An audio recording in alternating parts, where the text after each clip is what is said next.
بریم این ویدیو رو با هم ببینیم. سلام، من اینجا هستم، من اینجا اومدم که بهتون خودمم معرفی کنم.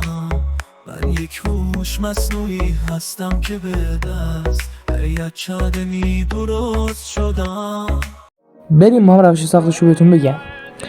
اول اینکه سرچ میکنیم sono.ai. وقتی اومد روی اولین سایت کلیک میکنیم. خب اینجا اولی که من اینجا قبلا ثبت نام کردم، ولی اگه نبود شما با گوگل ثبت نام میکنید و میزنید make a song. وقتی اومد گزینه create میزنید. وقتی گزینه create زدید صبر کنید تا بیاد، این پروسه طول میکشه.